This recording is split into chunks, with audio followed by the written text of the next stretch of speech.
This story is not for the faint of heart. If you're watching this late at night, if you're alone, if the room around you is quiet, you may want to leave one light on. Because once you hear what was found hidden in a small, sun-scorched town in New Mexico, you will never look at your neighbors the same way again. This is the story of David Parker Ray, a man the world would come to know as the Toy Box Killer. For years, he lived among ordinary people. He laughed. He worked. He waved to neighbors. He smiled at gas station clerks. He blended in. But behind that quiet smile, behind his workshop, behind a locked metal door on a piece of land near Elephant Butte Lake, there was a mobile torture chamber, a trailer designed for one purpose: to break human beings into pieces. And he called it his toy box. Our story begins not with David, but with a woman. She is bruised, barefoot, disoriented, running, stumbling through the desert gravel and cactus brush. The sun is burning the ground beneath her feet, but she doesn't feel the pain, because she is running for her life. Her hands are raw from the metal cuffs that had been on her wrists. Her neck is bleeding from a chain that had been locked around her. She is shaking, not from fear anymore, but from the shock of finally being free. Cars pass by on the highway, but no one stops. No one expects to see someone like her out here. Not like this. Finally, one driver slows. The woman collapses against the pavement as the stranger calls for help. And when police hear what she says next, everything changes. She tells them about a man with tools, a man with a voice that never raised, never shouted, but controlled every breath she took. A man who played audio tapes when he began, recordings, like instructions, almost like a script. She tells them about a trailer, a steel box, a place of screams that went nowhere, and what police would soon discover was worse than anything they could have possibly imagined. To understand how something like this existed, we have to go back to the childhood of David Parker Ray. He grew up quiet, withdrawn. His relationship with his father was strained, violent, and unstable.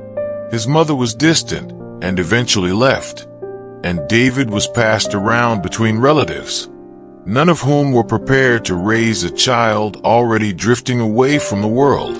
From a very young age, David's mind formed differently.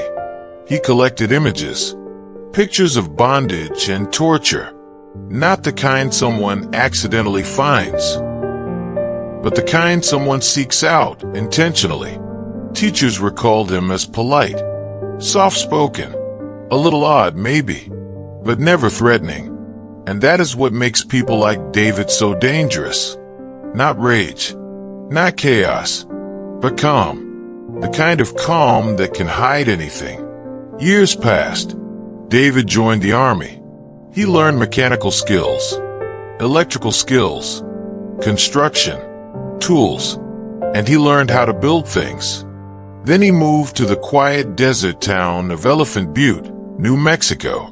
A place where no one asked questions, where land was cheap, where neighbors minded their own business. David blended right in. Locals described him as friendly, helpful, easygoing. He had dogs. He had girlfriends. He even had a daughter. No one saw him as dangerous. But David had a secret, one he kept hidden longer than most serial predators ever do. He was building something.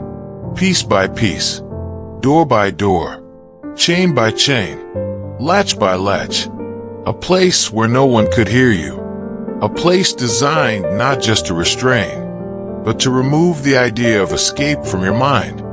This was not a room made in a rage. This was crafted with patience, with planning, with purpose. The kind of horror that is thought out is always the worst kind. Inside that trailer, the toy box, every detail had meaning. Soundproofing, straps mounted to the ceiling and floor, a surgical table, metal clamps, mirrors placed above the victim, so they were forced to watch everything being done to them. And in the corner, a cassette player.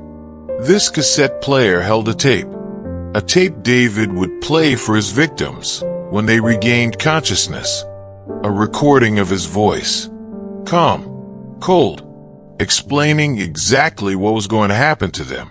He didn't want to hurt them in anger. He wanted to control them completely, to rewrite their sense of identity, to break their will first, then their body. This was more than torture. This was psychological dismantling.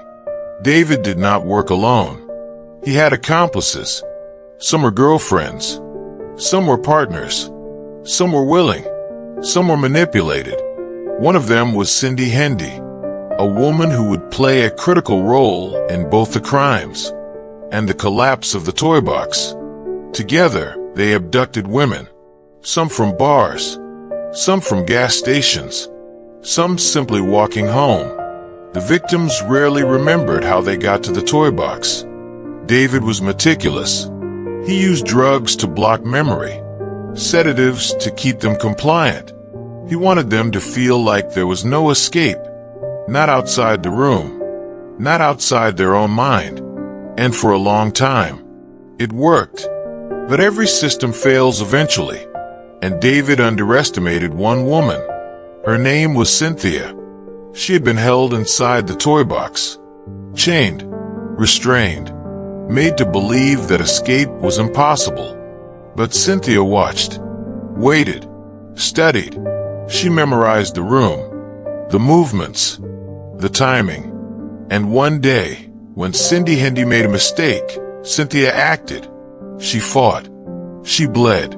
She crawled. She ran. And she made it out alive. Her escape was the beginning of the end. When police entered the toy box, they froze. Officers, who had seen every kind of crime scene, stopped moving, stopped speaking. The trailer was not chaos. It was organized, systematic, purposeful. They realized this was not the work of a man who snapped. This was the work of a man who had been doing this for years, possibly decades. Evidence suggested there were many victims, records, belongings, personal items, but bodies were another story.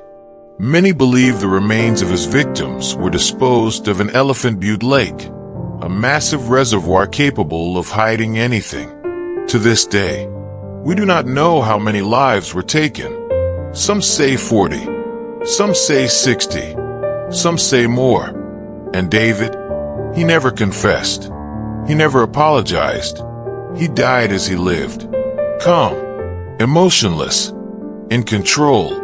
But the toy box remains, a reminder of what human beings are capable of when they learn how to hide their darkness in plain sight. So now I ask you, not as an audience member, but as a person, do we ever really know the people around us? Who they are behind closed doors? What they are capable of if no one is watching? What horrors could be unfolding right now in the house down the street? This case is not just about evil.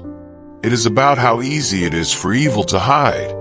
The toy box was not in a city, not underground, not in some abandoned facility. It was right there, in a normal neighborhood, in the open. If someone waved to David from across the road, they never suspected that just behind that friendly smile, there were screams no one could hear. If you listen this far, your courage is noted. Most people cannot sit with this kind of darkness, but you did. Do you believe there were more victims? And do you believe the truth of what happened at Elephant Butte has fully been uncovered? Tell me your thoughts in the comments. Like the video, subscribe for more real horror, and remember, some of the darkest rooms in this world have no windows, no doors, and no escape. Good night, and stay aware.